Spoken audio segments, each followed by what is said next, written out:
This here is my living room gaming PC, and well, it needs a bit of an overhaul again. I've been a fan of this case from Height for a good while. I think it makes for a great HTPC, living room PC, or just one you could lug around. It has an integrated handle, which is quite nice. I'll have relevant parts linked in the video description if you want to check them out. My one struggle though with this rig has been, for the longest time, temperature. And as a result of where I place this in my entertainment setup downstairs, it does suffer a bit in the airflow department. You can see I've already modified some panels in this case by removing their respective dust filters. The one up front here included a metal mesh filter, which was extremely restrictive. It's set just underneath these little cutouts here, these squares. And as a result, because of the placement of our card in this case, our graphics card temperatures actually fell dramatically. Rather, my real struggle has been with CPU temperatures. Nothing against this Noctua cooler. This is more or less my fault for choosing what I chose. It's a great low profile option, but for a 5800X, it's a little underkill. And on top of that, most of the fresh air entering this case is hitting the graphics card there first. That's the part that faces the front of my entertainment setup. It's receiving the most fresh air. So by the time a lot of that air hits the CPU cooler, it's already been drastically warmed up by the card in front. Of course, a quick fix for this would be to just relocate the case, right? Put it maybe on top of the entertainment setup or beside it. You can see I don't really have much room up top. The TV takes up most of that space, and I don't really have much room to the sides as well. I could place it on the carpet, but that's not really solving much. For now though, I think the easiest thing to do is just beef up the CPU cooler. There's a lot to tackle in this one, but I think you will enjoy it. Stay with me.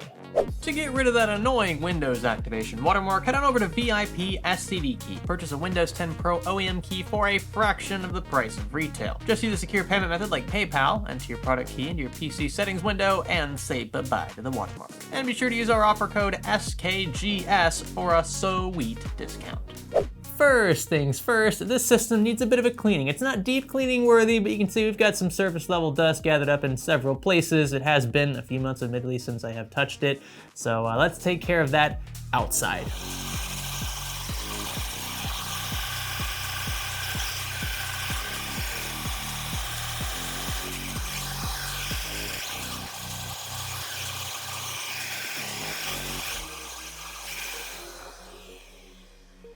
She much cleaner now. Boy, ain't she spiffy. And now it is time to swap out both the CPU cooler and our graphics card, this one for something special. This box comes courtesy of AMD. You notice earlier in the video I showed you Starfield footage to demonstrate the underclock I was running on my CPU. Well, my friends, we are in for a treat. Check this out. First off, ignore the CPU. Unfortunately, I don't have an ITX board compatible with Zen 4 yet, so we'll cast that aside. But we do have some sweet Starfield themed cable extensions and a beautiful Starfield themed Radeon RX 7900 XTX, the beefiest graphics card AMD makes, and this thing looks gorgeous. I won't lie, I did peek inside just prior to filming. I couldn't help myself, but this has got to be one of the sexiest graphics cards I've ever seen. The paint job, the theming is so on point here. And look, I'm not the biggest Starfield fan. You won't see me staunchly defending it on Twitter or anything, but I love space. I love space-themed games. Starfield is undoubtedly a beautiful game, especially when you can crank up the settings in a higher resolution,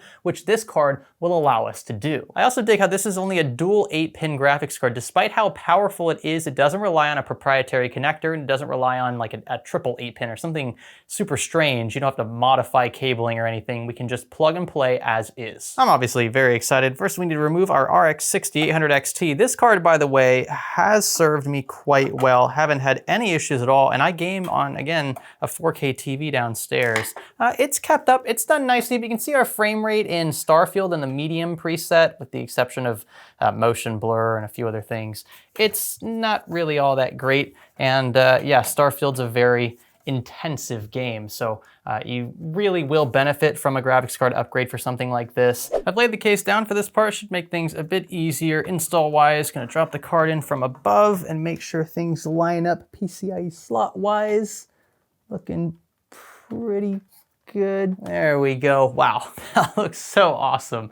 This case and this card were just made for each other. I didn't expect to do this next part, but I was able to add the custom cable extensions without compromising much in the way of cable management, and just shove extra stuff into this 3.5-inch drive bay that I'm obviously not using, and looks really, really clean. Now we just need to swap out CPU coolers, and I'm sure that's easier said than done. A few screws around back should get things started. I think the thermal paste will hold itself to the CPU for now. I can grab this back plate, a little bit of a wiggle on this side, and things should come right up. There's our Ryzen 7 5800X under a bit of thermal paste. The cooler we'll be switching to is an IS55 ARGB white from ID Cooling. I've actually had great luck with this brand in the past. I've been very impressed with their performance for the dollar. I think they offer some great value, and this one obviously is going to be a lot beefier than what we previously worked with. It has 5 copper heat pipes, a much larger heat sink, and it still comes with a decent slim fan. I think we can run this fan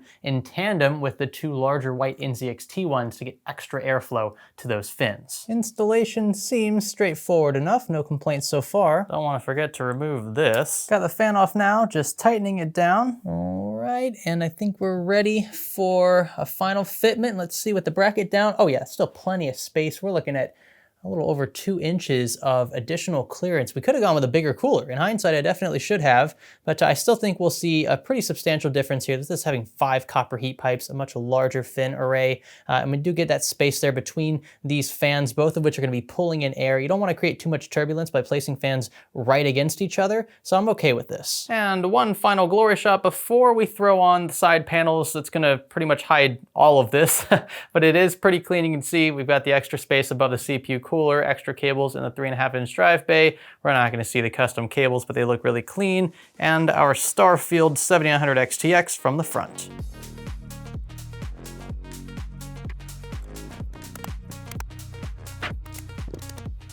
Nice. Well, this is what it looks like. With the side panels on, it doesn't look like much, but where it will shine is in the performance category. Now that we have the 7900 XTX in here, it's definitely 4K capable. I think it's gonna help us hit at least 60 FPS or more. I'm expecting somewhere around 80, 90, heck, 100 FPS would be really good, but I'm probably not gonna be able to push in-game settings too much if I wanna hit that frame rate. We hopefully have a CPU now that can keep up in the frame department thanks to a larger cooler. We'll no longer have to underclock down to around 3 gigahertz or wherever it was before. Just an abysmal frequency for a 5800X 16 thread CPU. Just a shame that we had to push it that low before. Again, that's my fault, but hopefully now that has largely been fixed. I don't expect we'll be able to just, overclock enable PBO or anything with it. This cooler is still quite small for a 5800X, but again, given our managed expectations here, I think we're gonna be just fine. I also wanna say that I have been using this rig for going on 2 years now, and it has been AMD exclusive the whole way, AMD CPU, AMD GPU, and I have had nothing but pleasant experiences. No instabilities, no blue screens, apart from the obvious thermal issues that I'm subjecting myself to. That's my fault, that's not AMD's fault. It has just been running great, honestly, and that's why I'm choosing to stick with AMD for this living room PC for the near future. And no, AMD is not paying me to say that. AMD didn't pay us anything to make this video. They just sent a graphics card and a CPU and said, hey, if you want to use it, use it. If it sucked, trust me, I wouldn't be. Now, let's see how it performs. A quick reminder here that I'm running the exact same in-game settings for both the left and right runs. Of course, the 6000 XT on the left and the 7900 XTX on the right. This is 4K. We're looking at about medium settings, but we're turning off FSR, and we're also turning off things like motion blur that are just more of a visual thing. For me, I don't like motion blur, so it's disabled, though it shouldn't affect frame rate too much. You'll notice across all 8 cores, I'm running a steady 3 gigahertz frequency for both sets of runs. I expect we'll be able to bump that a bit more, though, with the beefier cooler here on the right side. But for now, I just wanted to apples 6800 XT versus 7900 XTX. And while we were struggling before to even touch 60 FPS, something I could notice, my eye could see that things were, not as smooth as they necessarily could be on the television. We are achieving well over 60 now with the newer card. It's not my target. My target was more like 100 or 120, but I will gladly take this any day of the week. In fact, I'm hard pressed to even get this thing to touch 60 FPS, so more like 67 to 75-ish. Heck, I can get up to 80 in some some scenes, and then when you jump indoors where it's not having to render as much in the background, visuals are more or less restricted, you can hit over 100 FPS. That's where things look buttery smooth. But for a game like this, I'm not as concerned with the fast-paced visuals and having a high, frame rate to keep up with that. I like taking in the visuals slowly, just the slow travels, the movements in space and things. It's just, yeah, it's not a game where I'm, screaming for an ultra-high refresh rate. So if you can hit at least 60 in this game, especially in 4K, you're gonna love the visuals, you're gonna love how sharp things are. The 7900 XTX is obviously the way to go if you can fork over the cash. Whew. Even after a short gaming session, this entire case gets pretty hot. Again, just a result of its environment, but I like where it is. I think we can handle it for now. Build better and smarter with the Corsair iCUE Link ecosystem, a leap forward in PC building aimed at reducing cable clutter and maximizing hardware compatibility. Run a single controller with the iCUE System Hub and manage all of your RGB devices through revamped software. The hub fits almost anywhere in your case and allows for up to 7 connected devices in a single cable design, spanning across fans, coolers, power supplies, cases, and more from Corsair. Click the link below to learn more. All in all then, I am impressed, toasty as she may be. She has been a trooper. We've put the system through the ringer and created so many different iterations of this build just to keep up with some of the latest titles and to fight the temperature issues that we've talked about in this video. There is something else that I want to bring up. The 6800 XT probably won't see much use in the near future. Much of my recursive testing has more or less moved on from that specific card. So I would like to give it away, and we're going to do it in a sort of kind of unique way. Chances are, if you've been watching some of our recent videos, you have already entered. I know some of the giveaways in this channel recently have been a bit unorthodox. Some of you don't like the fact that we, funnel people through Discord and that we give away things in the videos and don't give you a chance while you're watching to enter.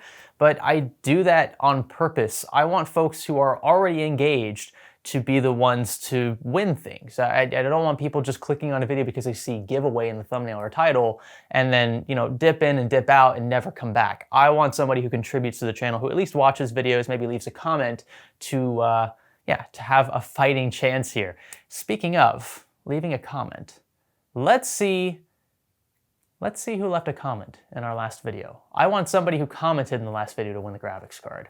That'll be fun. So our latest video, as of time of filming, was how to fix graphics card sag. I'm going to copy this URL, throw it into a random YouTube comment picker, and we're gonna find somebody who is subscribed and who left a comment to win the graphics card.